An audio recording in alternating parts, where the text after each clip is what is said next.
stop. Your ghetto is gonna go broke. Oh, I want to look at my ROI like fatuous people, because that will lead you to death.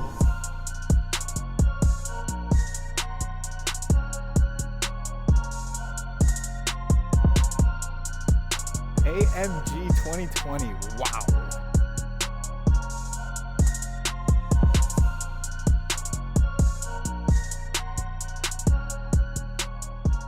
Roger, you're looking good, man.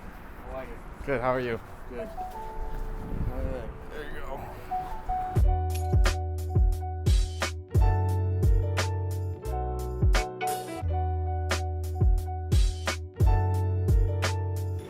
Urinal inside the closet. You want to use the bathroom?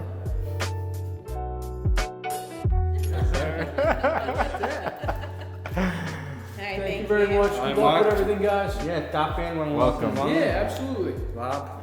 Thank you. Not sure what exactly he paid for the deal, but he was cash flowing. This property, he bought this property cash flowing with a dealer here, paying good rents, and both units downstairs were occupied. The car dealer who was here was a freaking slob, as you can see over there, and he had car parts everywhere. Come see this. He had axles literally just laying all over the property. The landlord, Mark, who you guys just met, said, get it off. All they did was pick it up and just freaking threw it there. So you gotta be careful with the tenants that you pick. That's very crucial to the success of your business. But he said, you gotta go, sir. So kicked him out, and the guy upstairs was ruining it all for the guys downstairs, so they also left. And then he said, Rob, I have an empty building, winter's coming, I need a tenant. So I got the listing for sale. Sale was dry. It's hard to sell a $450,000 building if you don't have any income. So I said, we have to put it up for lease. We put everything up for lease. Leased out the downstairs, $575 a month. Leased out the upstairs, a little over $2,000. Found out that there's a fourth unit. We can separate the upstairs from the apartment. So now we have another $800-900 you can get from the apartment, 20 some from the first floor, $675, and now we have this gaming store available for $1,000. And then he found out that at one point there was a billboard here. That's 209, tons of traffic, tons of exposure. So now you have an apartment you didn't know about, 3 tenants, and a billboard. You get $1,200 a month on each side, and there's no expenses on a billboard. $1,200, let's just say that's $24,000 a year. That's about $200,000 in value. That's using the property for its highest and best use. That's finding a value add and acting on it.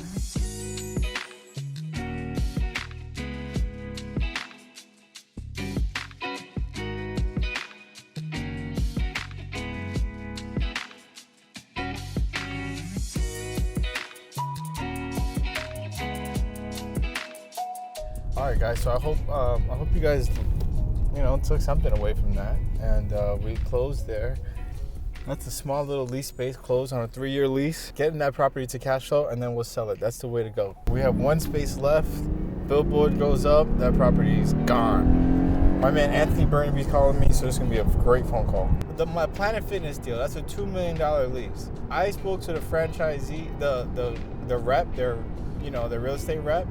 No, we're not looking in the side. We're not looking in the area. No. And I went on LinkedIn and found the franchisee for the area. He said, there you go. We have a mandate to open in this area. And again, just like you find those companies for the offices, how you have I think it's city owned or I believe it's state owned. You can search up different LLCs, Can you also look up business tax information? Business tax receipt? No. Oh man, there's gotta be a way you can probably do that in your state. There has to. Okay, what's the benefit? States have that info. What's the benefit? You go ahead, let's say if you're looking at a Dunkin' Donuts, you say, all right, I want to find out who owns this Dunkin'. You go to the business tax receipt website, search up the address of where the store is located, and that business tax receipt will show you the LLC that owns the franchise. You then look up the LLC, you find the franchisee.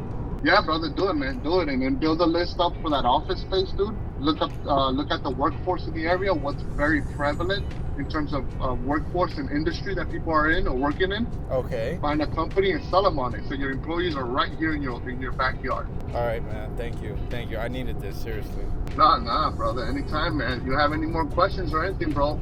Feel free to hit me up anytime, man. Okay, I will. Appreciate it. So that's great. This guy, he's gonna help me lease out the space. That's another commercial broker. Like the commercial real estate crew outside of my immediate area, so outside of the Poconos, outside of the Lehigh Valley, we're freaking tight. Like I am so tight with all the commercial guys. It's so cool. It is so cool. We all help each other. He's helping me now with this Hamilton Business Center lease. All of them reached out to me for the Planet Fitness lease. They all helped me with that. It was crazy. So I just want to say to my CRE fam, thank you. All right, so we are on our way to I don't know if I want to call it a listing appointment, but I sent out letters, and in my letter I said, my family and I'm a commercial real estate investor advisor. My family and I are looking for our next deal. I would like to know more about your property. P.S. If we happen to not come to a meeting of the minds, I have other buyers who will be interested in your property as well. So then this guy called and he said, how much can you offer me? I said, what's your income? How much is your income? Let me see the property. And that's where we are now. We're on our way to go see a property. The letters have been working. We're sending out about 100 letters a week. And I was at a showing yesterday. Someone was showing me their property yesterday. I have another one. It's about $1 million deal that they called on. And this one right here. So being that there's so many calls coming in, there's no reason to there's no shortage of deals out there. People get hung up on there's no deals, so they're gonna go overpay for property, but you just gotta find them. This list that I sent was to owners who've owned the property for over 15 years. Because I assumed if you own the property for over 15 years, your mortgage is damn near paid off as an investment, because most investment loans are 20 years. So that's where we're on our way right now. You guys, unfortunately, probably cannot come inside, but I'll make sure I make it worth it for you. So I think we're here. Let's take a look at this property. He wants to sell it. He's owned it for a very long time. I think he bought it for nothing. It's a corner piece, which is great. Here it is right here. It's a corner. 3 electrical meters. So that means we have, there's 4 electrical meters. 4 gas meters. Show the people what they want. That's terrible. Can you see?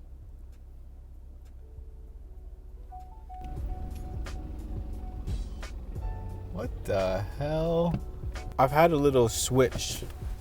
I've been kind of like, I want to get more, like last year and the year before, I wanted to make more different flows of income.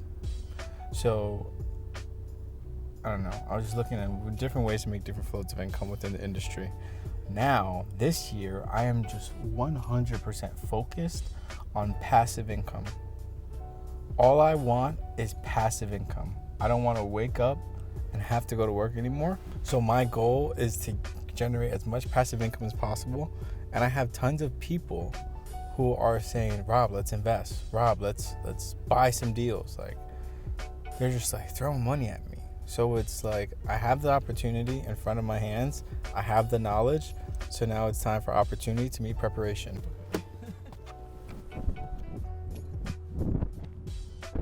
Hi. Oh, hi. Nice to meet you. Nice to meet So 4 units or 3 units? you. 3. Was it 4 ever? Because I see 4 gas meters. Yeah, one for the Owner. owner. All right, so I think that went pretty well. He's owned the property since 1986. Here's how I ran this deal. It's a 3-unit property. He's getting 700, 650, and 400 times 12. That's $21,000 a year. I assumed taxes, insurance, trash, maintenance and vacancy, you know, all the expenses, common area electric, everything. You're gonna net, I said, probably 60%. You'll have a net income of 60%. So you have 21,000 times 60%. So your net is 120,000. I told him you're selling at a 12 cap. Your rents are just way too low. So I said your net income is $12,600. So I said divided by a 12 cap, you're worth 105,000. That's what a bank is going to give you. You want to get a higher price, raise your rents. He said, no, I don't want to do that, blah, blah, blah. Okay, so that's what you're worth. Let's make a deal.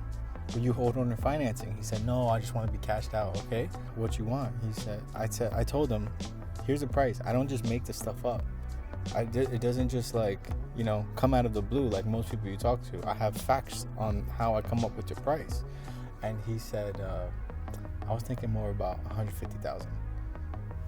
Sorry, but this is after I told him I would pay 115,000, 120,000 for this property. He said, I was expecting to get about 150. I said, okay, let's meet in the middle then. Anything under 150,000, this is a great deal. At 50,000, this is still a good deal. 50,000 a unit, so 150,000 total, this is still a good deal. Let's see what he says. He said, I'll call you back. I don't think I want this deal. So then I asked him, I said, listen, if I get you 150,000, will you pay my fee? And he started laughing. If you pick this property up at $120,000, the bank will definitely refi this at $65K a unit. That's 195,000. So the property's worth 185 all day long. All day long, the property's worth 185. He's asking for 150. That's a freaking deal. The guy upstairs has been paying $400 for 14 years. $400 for 14 years. Granted, it's a studio, but $400 a month? Where are you finding that? You can't even find a bedroom for that price. So that's the key play in finding good real estate. Find people who just have had the property for so freaking long. They don't care about raising the rents. Like, that's the easiest value add play is low rents.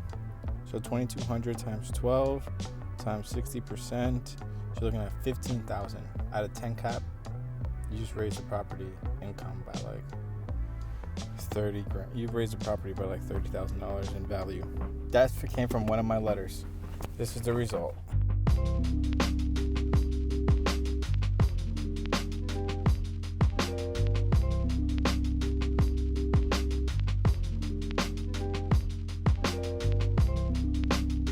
For sale by owners are the best. Hi, I'm calling about 712 North 6th Street. Yes, Is that a single family or two family? 2 family. And what's the price? 190. Uh-huh. 190,000. 190,000. Yes, it's 2 family. Well, that's too much for me, but good luck. Good luck. Okay, thank you. Okay, bye. $100,000 a door? Where does she think she is? In New York City? There you go, people. Look at that.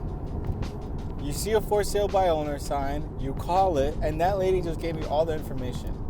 If it was a good price, we probably could have struck the deal. If not, I probably would have asked her for the listing, but she told me she had the friend. Don't be afraid to make a call. You see a for sale by owner sign, that is a great prospect. If you see a store for rent sign, call the sign as well and say, hey, I see your store for rent, but would you be interested in selling the property? So today was actually, I would say today's a great day. Every day is a great day if you make it a great day. The 3-unit in Allentown, that's gonna be a deal somehow. I'm making money whether I buy it or I sell it. Then we just did Peak Motors over at Route 209. That property was vacant for a very long time. He hired the right broker and we got that leased. Tyler has been giving us an incredible amount of knowledge today. I need to submit one more offer. I don't want to show you the address, but this is my bougie appraisal here. The cost approach, what is the cost to build? The income approach and sales approach. Obviously the comps, the comparables. What's it cost to build? What are the comps in the area? And what is the income? And I put them in my own little box. And I think his property is worth $755,000. This is some other guy who also came from a letter. I'm telling you guys, send out freaking letters. I'm gonna make him an offer. So I need to make that offer. I need to submit my CCIM portfolio. I need to cancel Wonderlic. I need to sell Blue Jay, a $9 million shopping center that I think is fantastic.